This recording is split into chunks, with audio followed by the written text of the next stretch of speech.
Analizamos temas contingentes con la visión de la academia. Esto es Red Transformadora, una mirada diferente al día a día del país. Presentado por Santo Tomás, la red transformadora de Chile, comprometidos con los desafíos y el desarrollo de nuestro país.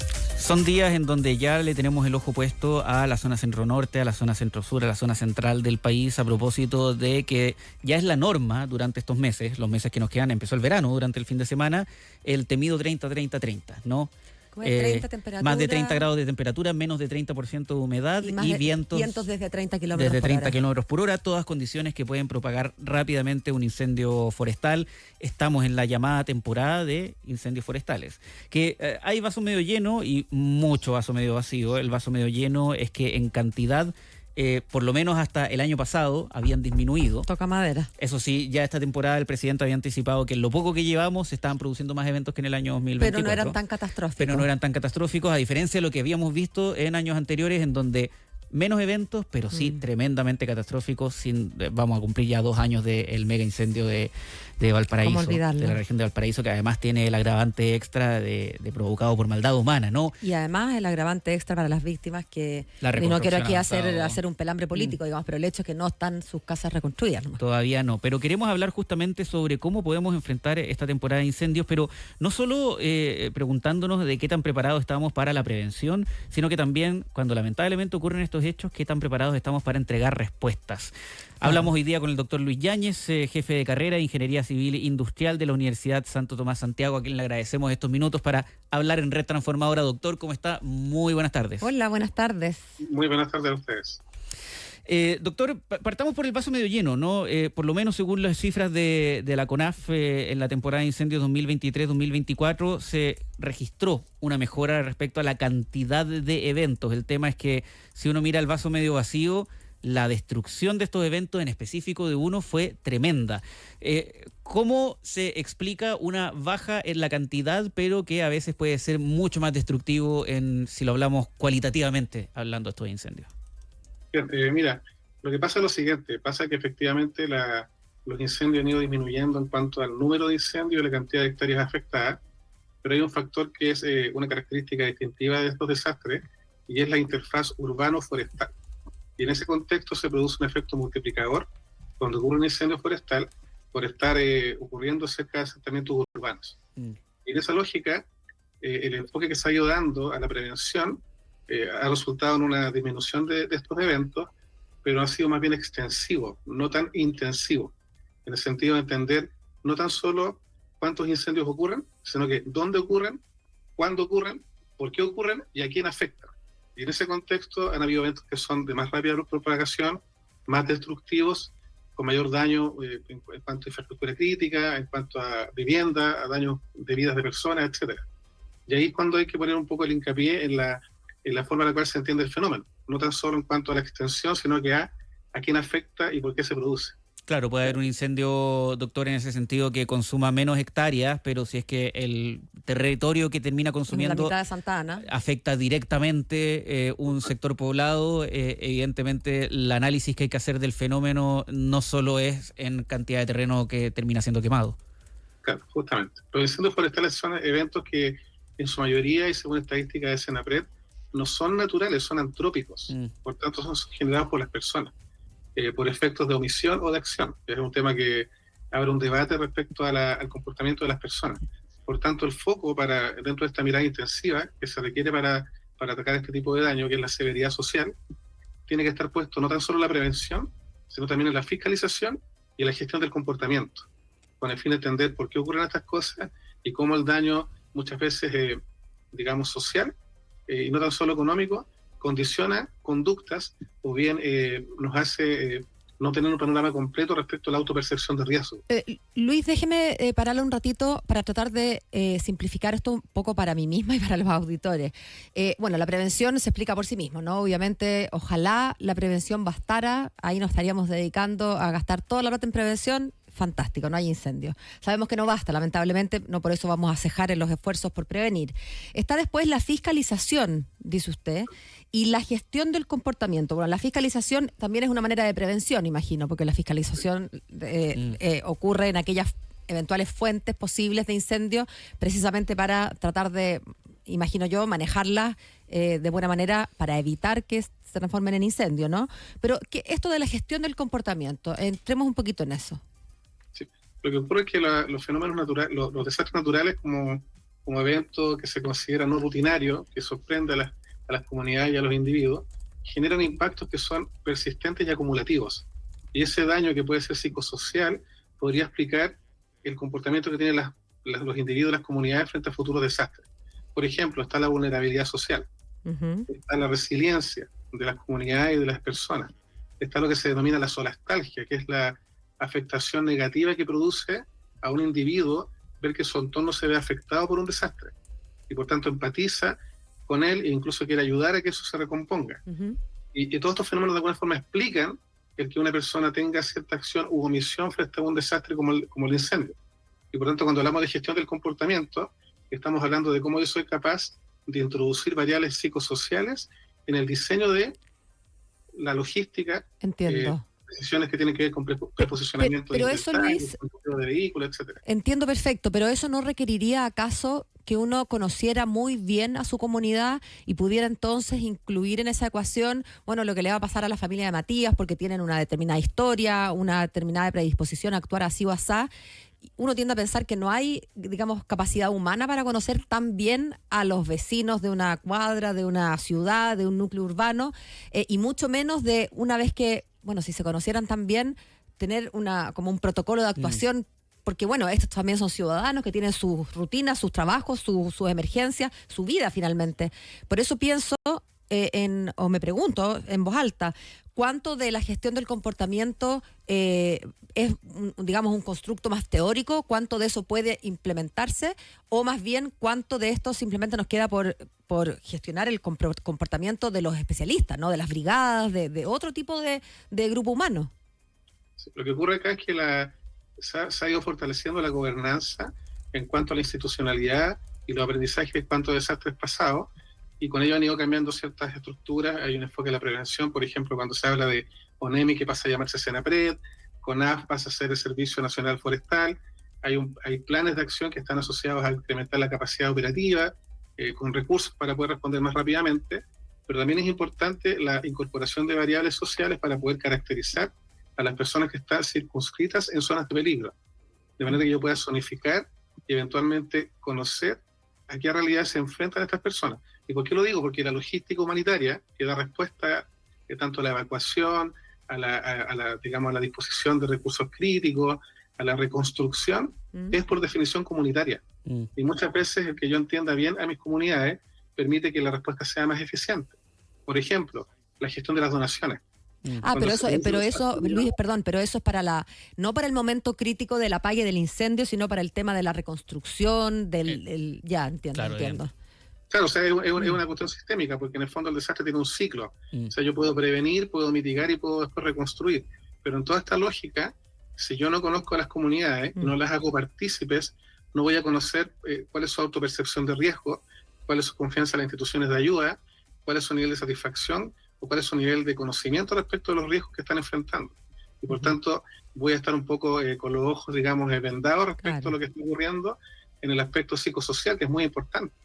Porque de hecho la ayuda que se genera es sistémica, y es colaborativa, y es participativa. Y por tanto yo podría evitar, por ejemplo, fenómenos que uno ve por televisión, como son los fenómenos de tráfico, de acumulación de material, de convergencia, de mucha ayuda que no es solicitada.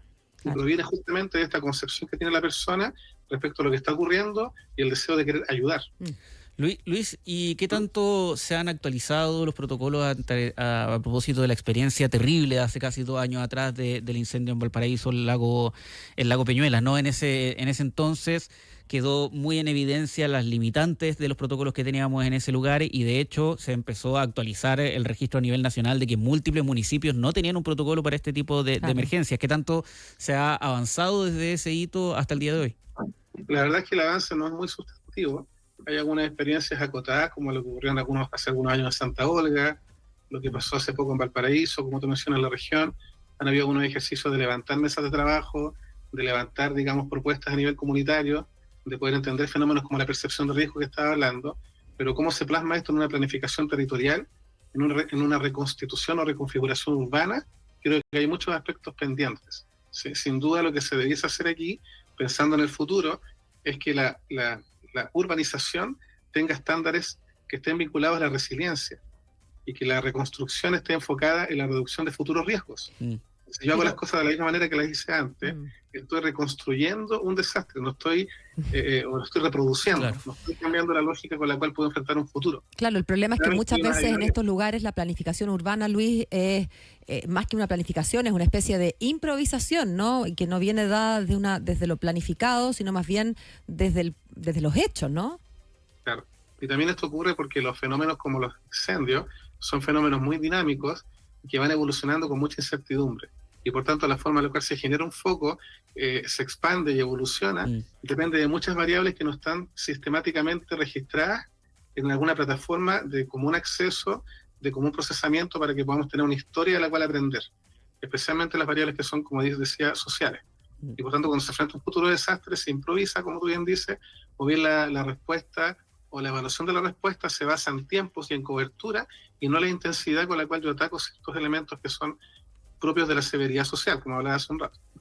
Estamos conversando con el doctor Luis Yáñez Sandivari, jefe de carrera de Ingeniería Civil Industrial de la Universidad Santo Tomás en Santiago. Hablemos un poquito también de la importancia, Luis, de tener efectivamente nuevos protocolos y seguir estudiando este fenómeno en el sentido de la inevitabilidad del fenómeno, porque podemos reducirlo, sin duda. Se puede prevenir mucho mejor los incendios forestales, hacer que cuantitativamente sea la menor cantidad posible, de tal forma de poder optimizar los recursos incluso de combate.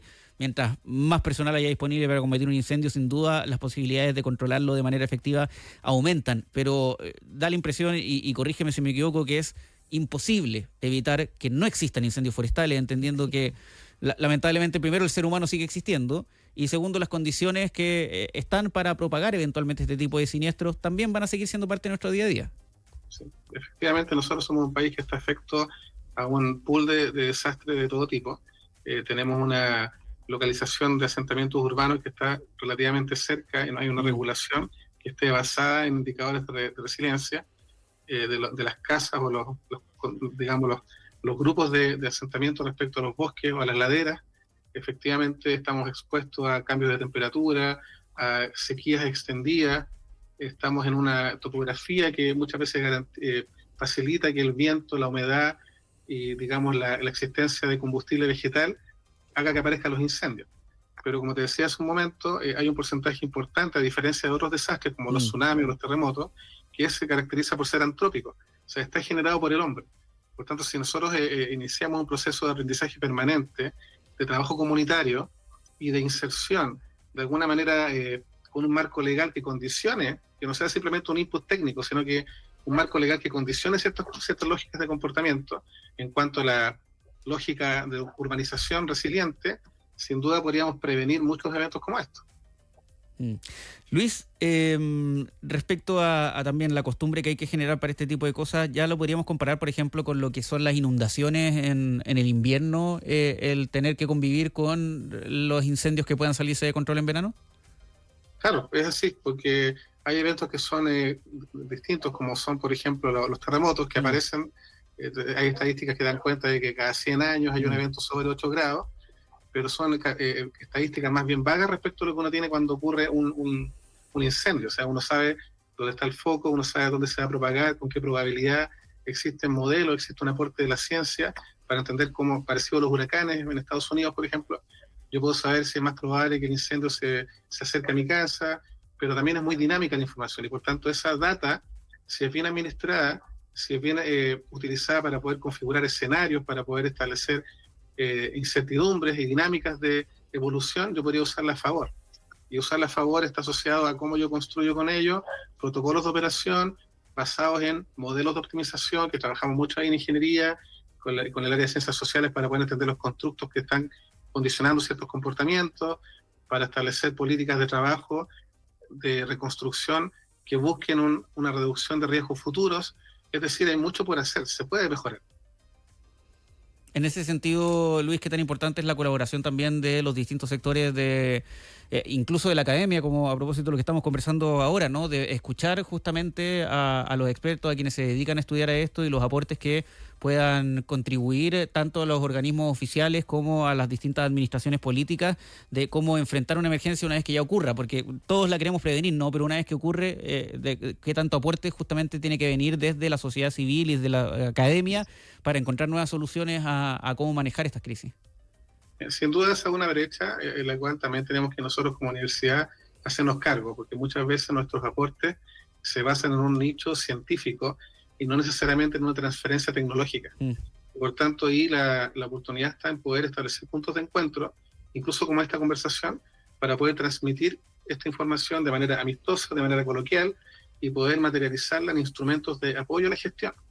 Cuando tenemos mucha data dando vuelta, muchas variables que afectan a la evolución de un incendio, podemos construir modelos que pueden ser sofisticados, complejos en la matemática, pero tenemos todo un aparataje informático para establecer interfaces amistosas, para poder establecer observatorios que puedan ser de rápida lectura, para establecer protocolos que sean de rápida comprensión y educar a la población.